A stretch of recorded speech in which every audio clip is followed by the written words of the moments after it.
Salam alaikum, Azul Filawen. Dans le cadre des visioconférences co-organisées en commun accord avec la direction de l'environnement de la wilaya de Béjaïa, aujourd'hui, je vais vous parler du figuier de Barbarie en termes de plantes industrielles qui a un avenir certain, surtout pour la sécurité alimentaire et pour la protection de l'environnement. Déjà, le gouvernement algérien a rendu hommage à cette plante en mettant à son effigie ou à son honneur donc un timbre. Il est très connu que cette plante est le symbole du Mexique. On voit sur les armoiries, sur le drapeau mexicain, un aigle en train de manger un serpent assis sur un figuier de Barbarie.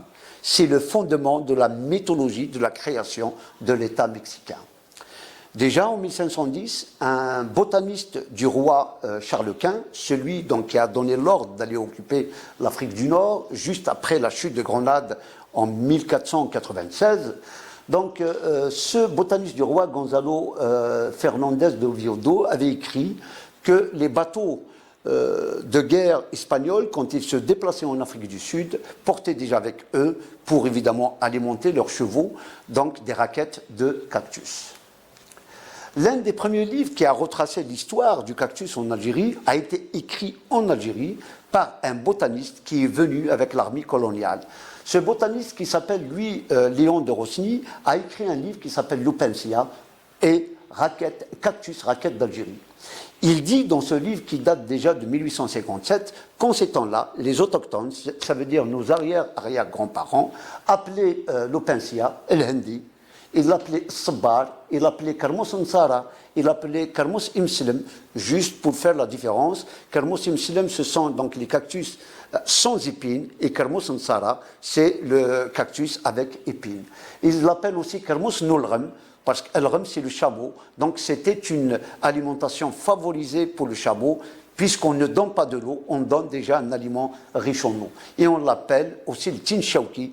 Il a dit dans son écrit que le terme tin shawki a été ramené par les pèlerins qui allaient à l'Hajj, parce que du côté d'Égypte, c'est comme ça qu'on l'appelait. Mais aussi en France, on appelle cette raquette la semelle du pape, et on appelle cette plante aussi le figuier de Barbarie. Son nom botanique s'appelle Opensia ficus indica. Pour le hindi, pour quelle raison? Parce que tout simplement, quand les Espagnols l'ont planté avec des esclaves mexicains, donc c'était de l'Houdoud, donc des Indiens, c'est pour ça qu'on l'appelait le hindi. Pour le sabbar, donc on pense que ça vient d'un mot hébreu, zebar, qui veut dire l'étranger, donc la plante étrangère. Pour le karmos, donc on pense que c'est un mot composé, el karbelmous, c'est-à-dire akras el-mous, pour pouvoir donc manger la figue, il faut bien la couper ou la découper avec un couteau. Donc akar belqbailia, belmous, donc akras el-mous, ça a donné akarmos. Alors que quelques années plus tard, un botaniste et un agriculteur très connu, donc celui qui a pensé l'agriculture du 18e et du 19e, voire du 20e siècle, c'est Louis Moll. Louis Moll, déjà, dans son livre de 1843, avait écrit « Cette plante que nous nommons figuier de Barbarie est peut-être dans l'état actuel des choses la plus précieuse ou une des plus précieuses productions du territoire algérien. » C'est-à-dire, avant la venue des Français, les Algériens cultivaient à grande échelle le figuier de Barbarie. Pour quelle raison? On va le voir tout à l'heure. Ils étaient les champions des cultures intercalaires. Notre histoire, l'histoire de ce laboratoire, ou même l'histoire personnelle avec le cactus, elle a commencé donc par une entreprise qu'on appelle Douce de Kabylie du côté de Ouadamizor. C'est un entrepreneur qui est venu et il a dit voilà, je fabrique de l'huile de graines de cactus. Pour pouvoir produire un litre, il faut 1 tonne de figues. Donc j'ai beaucoup de déchets. Qu'est-ce que je vais faire avec le déchet? Et c'est comme ça qu'a commencé notre histoire. On a commencé à dire voilà, qu'est-ce qu'on peut faire avec ces déchets qu'on va voir un peu plus tard. Donc on s'est dit tiens, puisqu'il y a toute une opportunité, pourquoi ne pas appeler cette filière la filière carmosicole? C'est un label purement algérien. Donc, on a connu évidemment via cette entreprise l'Association nationale du développement du cactus, présidée par M. Mohamdi, et nous avons connu aussi celle que moi j'appelle personnellement et amicalement, et je profite de l'occasion pour la saluer, Madame Oulipsir, qu'on appelle Madame Cactus Algérie. Donc, évidemment, on a tourné presque à l'échelle nationale pour promouvoir sa culture, pour évidemment faire aussi beaucoup de projets de recherche. On a tourné à Sokaras, Batna, Tébessa, Béjaïa, et on est revenu à Sokaras, on est passé par Oumel-Bouakhi, Alger, Oran. On a circulé un petit peu partout pour promouvoir évidemment le côté agricole et le côté recherche de cette plante. Et nous avons connu l'un des acteurs majeurs des plantations de cactus, c'est le Haut Commissariat au développement de la steppe qui est à Djelfa. Nous avons encadré aussi plusieurs doctorats et nous avons encadré plusieurs masters donc, sur la thématique du figuier de Barbarie et nous avons donc encadré aussi des projets de recherche nationaux et internationaux sur cette dimension. Donc pour vous dire, cette plante pour nous était une histoire humaine et surtout une histoire professionnelle. Donc la plante, elle est répartie de par le monde. Depuis maintenant les invasions espagnoles, donc la plante, on la retrouve presque dans tous les continents. Et c'est une plante qui peut servir à protéger l'environnement, mais aussi elle peut servir à la sécurité alimentaire, vu les opportunités de transformation qu'elle offre. Donc, ce que nous savons, c'est que cette plante peut être valorisée de A à Z. C'est-à-dire, on peut valoriser la raquette, on peut valoriser la plante, on peut valoriser la fleur, on peut valoriser le fruit, on peut valoriser les racines. Donc, cette plante est valorisable dans tout son entier.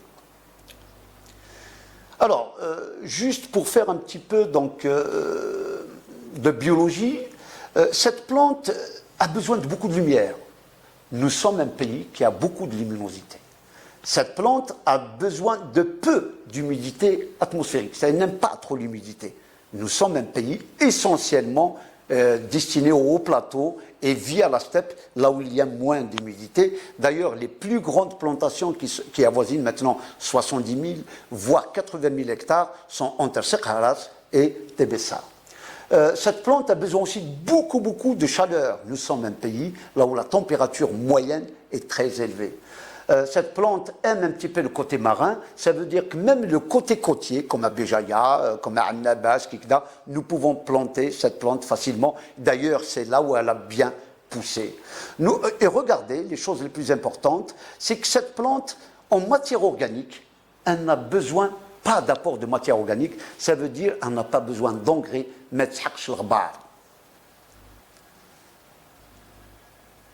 alors, la plante est parfaitement adaptée aux conditions d'aridité, donc aux conditions, et elle peut pousser là où la pluviométrie est supérieure ou égale à 100 mm. Ça veut dire qu'elle peut pousser presque dans des conditions arides, voire désertiques. Le marché des figues de Barbarie est important et les prix offerts durant toute la campagne sont intéressants, vu évidemment le prix de la figue de Barbarie, soit pour la raquette, soit pour la fleur, soit pour le fruit. Les récoltes de figues est une opération qui peut utiliser uniquement la main-d'œuvre familiale. Ça veut dire que si vous avez des plantations de famille, vous pouvez vraiment y vivre avec. Les raquettes et les figues sont utilisées comme complément de fourrage pour les bovins, les ovins et les caprins. Donc la raquette, elle peut être utilisée pour le bovin, l'ovin et donc pour tout le bétail. Les fleurs de l'opincia constituent une source de nutrition très appréciée et sollicitée par les abeilles.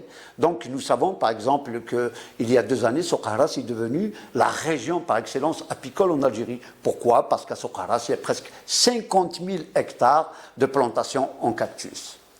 La culture du figuier de Barbarie nécessite moins d'investissement que la céréaliculture. C'est-à-dire, pourquoi? Parce qu'elle consomme beaucoup moins d'eau. Donc, plus une plante consomme moins d'eau, moins sont les investissements. Le rendement à l'hectare est plus élevé que toutes les plantes traditionnelles que nous connaissons. À l'hectare, nous pouvons avoir jusqu'à 5 000 quintaux de raquettes, 5 000 quintaux de raquettes à l'hectare, contre 50 quintaux à l'hectare, par exemple, pour le blé. Voilà, donc, si on regarde de très près cette plante, regardez, cette plante, donc un hectare donne 400 à 500 tonnes de raquettes par an. Elle donne de 1 à 87 raquettes par an. Une cladode, donc une raquette, pèse entre 800 grammes et 1,2 kg. Un hectare, il donne de 15 à 30 tonnes de fruits par an. Rappelez-vous qu'une tonne va donner 1 litre. C'est-à-dire qu'on peut obtenir 30 litres d'huile de graines par an. Une raquette donne en moyenne 8 à 25 fruits Donc sur une seule raquette, vous pouvez trouver 8 fruits, jusqu'à 25 fruits. Et un fruit pèse en moyenne 120 à 160 grammes. Regardons maintenant le détail de la raquette. Donc on a dit tout à l'heure que la raquette peut prendre jusqu'à 8 à 25 fruits par raquette. Par contre, la raquette, elle contient du mucilage.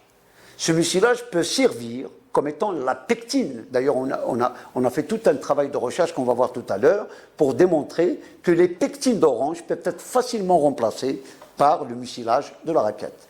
Il contient aussi un tourteau qui est panifiable et qui peut remplacer des farines. Et donc le taux de farine peut arriver, voire entre 7 à 10% de la masse de la raquette. Rappelez-vous, on a dit que la raquette pesait jusqu'à 1,2 kg. Voilà donc que contient le fruit. Le fruit donc contient, vous voyez déjà la raquette, quand le fruit, vous voyez une couleur jaunâtre à l'intérieur, c'est la bétalaïne, un antioxydant très connu. Et des fois, vous voyez des fruits qui sont rougeâtres, ils contiennent une molécule, un antioxydant qui est très connu, qu'on appelle les anthocyanes. L'essentiel, c'est que dans 100 grammes de fruits, vous avez 40 à 50%, donc 40 à 100 grammes, c'est de la pulpe. Cette pulpe, vous pouvez faire de la confiture, de la gelée, du jus, et vous pouvez extraire des colorants qui coûtent excessivement cher, qui sont la bétalaïne. Par contre, aussi, l'une des choses les plus importantes sur le fruit, c'est la graine. On peut avoir dans un fruit 100 à 300 graines. Et dans ces graines-là, on peut extraire une huile qui coûte excessivement cher et qui fait à peu près entre 1000 à 1200 euros le litre. Ça veut dire presque 22 millions de centimes le litre. Et en plus de l'huile, on peut avoir le tourteau qui peut servir à l'alimentation animale. Et évidemment, les épluchures, on va le voir tout à l'heure, ils contiennent aussi du mucilage et il peut servir à l'alimentation du bétail. Voilà un tableau synoptique de toutes les utilisations possibles qu'on peut donc faire avec le figuier de Barbarie. Regardez pour la fleur, elle peut servir à être séchée, on peut faire des tisanes avec, d'accord. Elle peut servir à l'apiculture, donc on peut, mettre des ruches d'abeilles juste à côté, donc pour faire du miel. La raquette peut servir pour le forage, et il peut servir donc pour faire à multiplier ou à augmenter les rendements pour obtenir des protéines animales. La figue peut servir à faire des fruits confits, on peut faire des salades, des jus, des sirops, on peut faire des colorants naturels, alors que les graines, on peut produire avec des huiles de graines qui peuvent servir donc pour faire de la cosmétique et surtout pour faire de la cosmétique de luxe, surtout ce qu'on appelle les antirides. Voilà un exemple donc d'un marché aux États-Unis, là où vous avez de la raquette qui est vendue à 3 $ le kilo. Donc vous avez cette raquette, et juste pour rappel, là on vend que de la raquette qui n'a pas plus de 3 mois d'âge. Parce que certainement pour ceux qui étaient jeunes ou qui sont jeunes actuellement, ceux qui jouent avec de la raquette, nous avons l'habitude de jouer dans ma tendre jeunesse, et quand on mangeait la raquette, on la sentait très très acide. Mais on ne savait pas en ces temps-là que quand la raquette elle est jeune et qu'elle n'a pas encore 3 mois, on pouvait la manger tout simplement comme du concombre. Voilà aussi l'une des utilisations, d'ailleurs, qui nous a mené à beaucoup travailler sur le figuier de Barbarie, c'est que le jus du figuier de Barbarie est un décanteur biologique. C'est-à-dire, si vous l'ajoutez à de l'eau qui est turbide, Amen et Lauren, donc ça va les décanter, donc ça va traiter l'eau et ça va les rendre, limpides. Donc, si on regarde de très près, l'Opensia, il peut servir beaucoup à la conservation de la biodiversité. Il lutte contre l'érosion des sols avec un phénomène assez connu dans l'érosion, c'est qu'il maintient avec son système racinaire le sol à sa place. Donc c'est une plante anti-érosive. Il améliore les conditions hydrophiques et des paramètres de végétation. Ça veut dire que si vous le mettez dans des endroits, vous pouvez donc laisser pousser le cactus et vous pouvez avoir d'autres plantes qui poussent tout autour. À titre d'exemple, un essai qui a été fait du côté de Soukharas, ils ont fait en intercalaire donc une culture orge figuier de Barbarie. Quand il n'y avait que de l'orge, si mes souvenirs sont beaux, ils étaient à peu près à 3-4 quintaux l'hectare. Et quand ils sont passés en conditions ce qu'on appelle intercalaires, ils sont passés à 10 fois plus, presque à 40 quintaux l'hectare. Voilà, donc il lutte contre la désertification. C'était un petit peu l'introduction. On aurait bien aimé que cette plante, qu'elle ait été pensée au moins pour le barrage vert, voire pourquoi pas maintenant. On peut réhabiliter des terres de parcours dégradées. C'est l'un des plus grands problèmes de la steppe. Vous savez qu'en Algérie, nous sommes quand même un pays qui produit beaucoup l'ovin. Donc, nous sommes, en tous les cas, parmi les 5 pays qui développent le plus d'ovin au monde. Mais par contre, nos parcours par où, donc, comment dire, là où on mange l'ovin, sont presque tous dégradés. Et la plante, le cactus, peut être la plante qui va réhabiliter ces fameux parcours.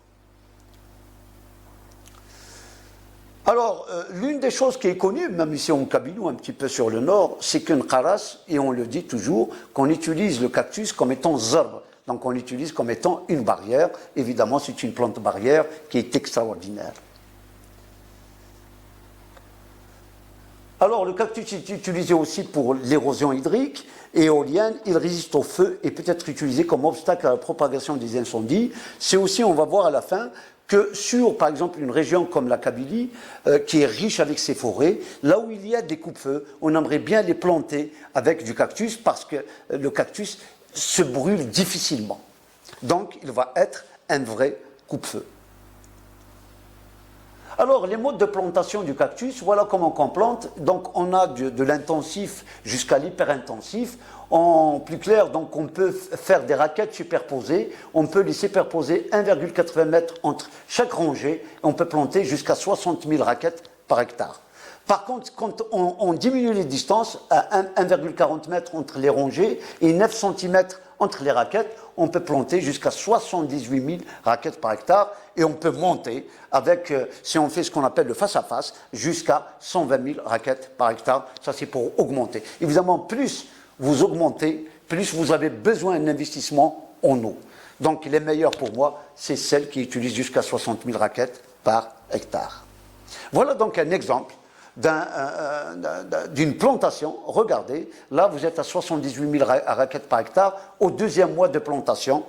Regardez, au 3e mois de plantation, au 5e mois de plantation, au 7e mois de plantation, au 9e mois de plantation et au 10e mois de plantation. C'est quelque chose de super, vous voyez. Donc, au niveau de la steppe, des fois des terrains très arides qui sont devenus verts comme sur cette image. La recherche maintenant. Que dit la recherche ici en Algérie? Une petite recherche sur Sciences Directes ou sur Springer Link montre que l'humanité n'a pas produit beaucoup de recherches autour du cactus. On a fait donc une petite recherche en marquant seulement comme mot-clé l'Opensia ficus indica. Par exemple, sur Sciences Directes, il n'y a que 220 travaux. Sur, comment dire... Springer Vlog, il n'y a pas beaucoup de travaux et je peux vous assurer qu'en Algérie, n'a pas à rougir puisqu'il y a à peu près une 40aine de travaux qui sont produits en Algérie et ce sont des travaux de rang A. Parmi ces travaux, évidemment, vous avez donc un travail qui a été fait pour l'extraction et la caractérisation et le pouvoir gélifiant du mucilage qu'il y a à l'intérieur du raquette qui a été produit au sein de notre laboratoire. Donc, d'autres travaux aussi qui ont été publiés, c'est sur Akshor, donc les épluchures, à quoi ils peuvent servir. C'est un travail qu'on a fait donc avec une entreprise connue dans la région et on a pu démontrer qu'on peut extraire des substances bioactives qui peuvent être mises dans la margarine et qui remplacent les conservateurs industriels et qui donnent d'excellents résultats. Donc, on a démontré aussi que le figuier Barbarie peut être exploité dans le traitement des eaux usées. Ce travail, on a démontré, qui a été d'ailleurs publié, et nous avons démontré que quand on met le jus de figue de Barbarie, on augmente la capacité de traitement ou l'amélioration de la capacité de traitement par électroflottation de 15%. Ce qui est déjà très très important. Vous imaginez si vous avez une tonne à traiter et vous augmentez de 15%. Alors, nous avons regardé aussi certains types de molécules, on a essayé de regarder la capacité de gélification du mucilage qu'il y a à l'intérieur de la raquette. Et on a trouvé que ce sont des molécules qui peuvent servir comme épaississants dans l'industrie des jus. Vous savez que les jus, il y a toujours mis un épaississant à base de pectine. Eh bien, cette pectine qu'on paye avec de la devise forte, ben, on peut la produire tout simplement avec la raquette de cactus, à condition évidemment que la raquette de cactus soit plantée à plus grande échelle. Donc, on a utilisé aussi la distillation osmotique, parce que vous savez que dans les jus, on récupère des concentrés de jus qu'on ramène généralement d'Argentine ou d'ailleurs. Eh bien, on peut produire avec la pulpe du figuier de Barbarie, avec la pulpe donc de la figue, on peut produire du concentré de jus. Et ce concentré de jus, il peut servir directement soit à l'industrie des jus, et il peut servir aussi les crèmeries et les glaces. Voilà donc pour voir qu'on est arrivé quand même à des pourcentages de Brix, à des degrés Brix assez importants, seulement avec cette technique qu'on appelle la distillation osmotique. Juste pour savoir, on a utilisé la distillation osmotique pour garder toutes les propriétés de la bioactivité de toutes les molécules qui sont contenues dans la pulpe. Voilà aussi quelques tests que nous avons faits. Donc là, vous avez le tourteau que nous récupérons après avoir écrasé la graine pour récupérer l'huile. Une fois qu'on récupère l'huile, on récupère le tourteau. Donc ce déchet-là, eh bien, qu'est-ce qu'on fait? On le donne directement à l'alimentation de la volaille. Et ça, c'est du poulet de chair. Le poulet de chair, comme vous le savez, il faut rester 45 jours avant de passer à l'abattage. Eh bien, avec le tourteau de la graine de cactus, eh ben, on a pu obtenir les masses d'abattage en 38 jours. Pour quelle raison? Mais parce que nous savions tout simplement que le cactus était une plante constipante. Tous ceux qui mangent beaucoup de cactus ont des problèmes de constipation. Et l'un des problèmes dans l'alimentation de la volaille, c'est que ça donne beaucoup de dysenterie. Donc on a baissé la dysenterie, communément appelée la diarrhée. Alors ça, ce sont des travaux faits par nos amis donc, de Djelfa qui ont caractérisé, mais on a combien de cactus en Algérie? Donc ils ont caractérisé à peu près 7 variétés de cactus. Là, c'est un petit peu ce que nous espérons faire dans un futur proche, c'est d'essayer de planter le cactus sur les deux côtés de la pénétrante ou des autoroutes pour pouvoir servir comme étant une plante anti-érosive pour maintenir les structures donc autoroutières. Nous pensons aussi planter le cactus dans les coupe-feux pour stopper les feux au niveau des forêts. Et nous pensons aussi, placer le cactus au niveau des axes ferroviaires, c'est-à-dire au niveau des rails, parce qu'au niveau des rails aussi, on peut maintenir la structure ferroviaire parce que c'est une plante anti-érosive. Là aussi, voilà ce que nous faisons au sein de ce laboratoire, c'est que nous produisons du savon à partir de l'huile de graines de cactus. Voilà donc le type de savon qu'on produit. Et là, c'est pour faire des formes extrêmement artistiques. Et là, qu'est-ce qu'on fait? On invite donc des femmes dans le milieu rural et on leur apprend la technique de saponification. Là, voilà, donc c'est un artiste qui fait de très très belles choses sur les raquettes de cactus. Regardez, le cactus, ce n'est pas seulement une plante industrielle, ce n'est pas seulement une plante ornementale, mais c'est aussi une plante que beaucoup d'artistes utilisent. Voilà aussi une jolie dame, une jolie fille qui est autour de la dimension cactus, mais c'est juste pour vous montrer que le cactus peut rentrer dans nos habitudes alimentaires, il peut être cuit comme un légume. Je vous remercie de m'avoir écouté.